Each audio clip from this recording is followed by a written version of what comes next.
Mr. Chair, can I be recognized? Yes. Mr. Chair, no other than the highest court of the land has repeatedly said na hindi po masama ang pagmumura, lalong-lalo na sa mga pampublikong opisyal, especially kung ang pinatutungkulan po ay yung official functions nila. Not the person, but their official functions, Mr. Chair.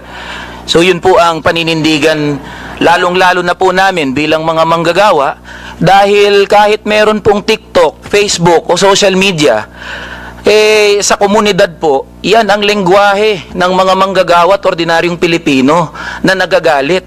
Hindi po kasalanan ng mga vlogger o ng mga gumagamit ng Facebook, TikTok, X o kung ano pa mang social media platforms kung bakit merong ganito na mga pagmumura o profanities. Ito po ay lengguwahe ng mga manggagawa at ordinaryong Pilipino na Mr. nagagalit. Chair, Mr. hindi Chair. ko, Mr. Elijah, hindi ko binabagit yung lingwahe ng ordinaryong Pilipino.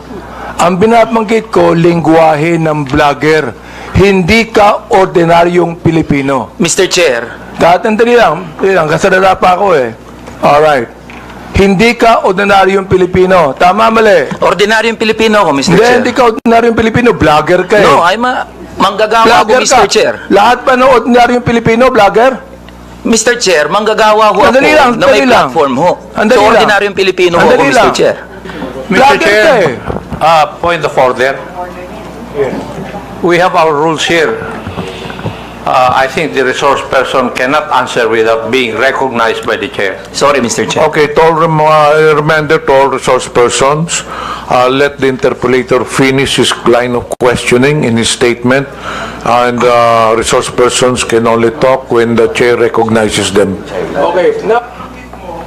Nabanggit mo kanina na yung profanities, yung insult,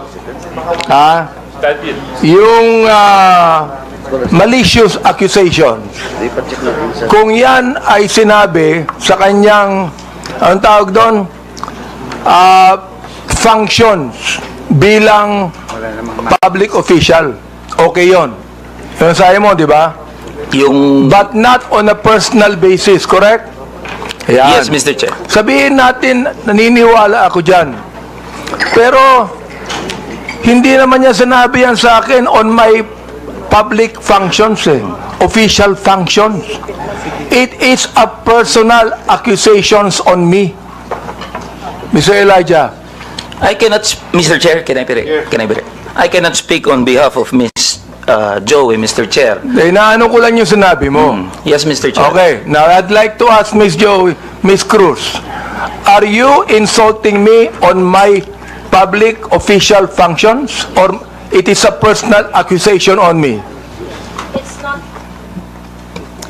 It's not a personal accusation, Mr. Chair, and I think we have agreed early on that we do not have any personal relationship. Yes, So, that's that is right. just- Pero ito, ang sabi ni Elijah, okay lang yon kung yan ay sinabi in my official functions as a public servant. Alam mo ba yung official functions ko? Yes, Mr. Chair, and Alam mo. So therefore, hindi ka naniniwala sa aking official functions kahit tinawag mo akong gago. no, Mr. Chair, the observation that I uttered to describe your performance of your official action, that is my observation. That is what I felt. Well, inobserbuhan mo ba yung aking official functions? Yes, Mr. Chair. Inobserbuhan mo since I won in 2019? No, Mr. Chair. I closely monitored your performance as a congressman in the 19th Congress. And you hated me for that? No, not really, Mr. Hindi, Chair. gago. Just in the Binagit mo 19th sa akin Congress. gago, so you hated me. Mr. Chair. Ano ba ibig sabihin nun? Binanggit mo, gago ako. Binanggit mo, isasampal ko ito sa pagmumukha mo. Binanggit mo, I'm going to be... Hindi ko babanggit eh. Okay. If you prepared, binanggit mo yun eh. May I Oo. respond, Mr. Therefore, You hated me. Hindi pwedeng sabihin mo sa akin na you love me. Is that the person that you said that you love me? I love you, and because of that, isasampal ko ito sa'yo. May I respond, Mr. Chair? Yeah, go ahead. Sige, Mr. Chair, go ahead, Chair, respond. At the very most, I do not like your performance as a member of the 19th Congress. But hate is such a powerful word because we established earlier that we do not have any personal relationship or any personal Mr. Chair, affiliation. Binanggit mo yung human rights. Yes, Binanggit Mr. mo yan kanina, Chair. di ba? Correct, Mr. Therefore, Chair. Mr. Chair, you violated my human rights. Why? Because when you said those profanities, those insult, yung gago, yung isasampol ko ito sa pagbubuka mo, you violated my human rights. You did. May I respond, Mr. Chair? Teka, Mr. Chair, hindi ako nagagalit sa'yo. Okay? At wala akong pakialam sa'yo. Kahit na anong sabihin mo, okay lang sa akin. Alright? Pero itong ating pinag-uusapan ngayon, merong kinalaman sa mga legislation na aming gagawin later on. That is why I am asking you right now. Sapagkat napakahalaga nito. Kapag binabanggit mo, if you're saying that using profanities, insults, and malicious accusations online represent fair and respectful discourse and a healthy discourse, therefore you're telling us that the freedom of expression is absolute. You can say anything you want, and that is freedom of expression. Yun ang sinasabi ko, Mr. Chair. May I respond, Mr. Chair? Pag binanggit mo, if you said that freedom of expression is not absolute, therefore, there are certain things that you cannot say. Yun ang ibig sabihin nung freedom of expression is not absolute. May limitation yun. Di ba? Oh. Go ahead. You can answer now. Okay, thank you very much, Mr. Chair.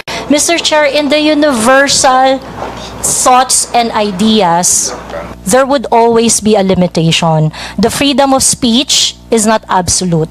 And the limitation of freedom of speech is well defined. Under the law, under the jurisprudence, there are things that you cannot say. There are things that Mr. Chair, you what cannot- jurisprudence are you talking about? Supreme Court decisions, Your Honor. Can you tell me what law? Example of law that limits your Yes. freedom of expression. For Can you example, tell me Mr. the Chair, jurisprudence? yes, Mr. Chair. For example, Mr. Chair, there is, I cannot specify the specific law, Mr. Chair. There but is a law on libel. law There on is libel. a law on slander. there is a law. Is it okay, Mr. Chair, if I give my example? Okay, thank you very much. One example, and I think this example is very demonstrative, is very illustrative of the limitation of freedom of speech. Right now, it is election, midterm election, and it is not allowed that people are going to campaign on the day of the election day. That is a clear prohibition to express on the part of the citizen to say whatever they want to say on that Teka, election Mr. day. because Chair, ano po ang connection nung binabanggit mo? I'm asking you about the jurisprudence. I just told you that there is a law against on libel, on cybercrime. What you said today is libelous. What you said here is libelous. Why? Mr. Because Chair. there is a malicious intent. When you use profanities, when you use the word gago, there is a malicious accusation, and that is libelous. Mr. Chair, if that is your assessment of And that kind of listen, statement, you not will only have your... libelous, Mr. Chair, dali lang ha, not only libelous, that is also unjust vexation on my part. May I respond, Mr. Chair? Go ahead. Okay, Mr. Chair, if you think that you are violated by my exercise of my freedom, you would have your right and No, be no, in court Mr. Chair, so that, don't so worry. that the maliciousness of Mr. that Chair, statement don't can be worry. I'm sorted not out going in the to charge you proper in court. authority. Don't worry. I'm not going to charge you. If I charge you in court, matatalo ka eh. Pero hindi. Oo. Unjust vexation to. Alam niyo ba yon? Are you a lawyer or not? I am not a lawyer, So Mr. therefore, Chair. you should know this. The thing is this, pero wag kang mag-alala. Hindi ako magdidemanda sa'yo. Do you know why? You're not important to me. Alright? Ang dahilan lamang, kaya natin ginagawa ito, para magkaroon kami ng idea kung anong legislation ang nais naming gawin. Pero ikaw, you are not important to me. Alright?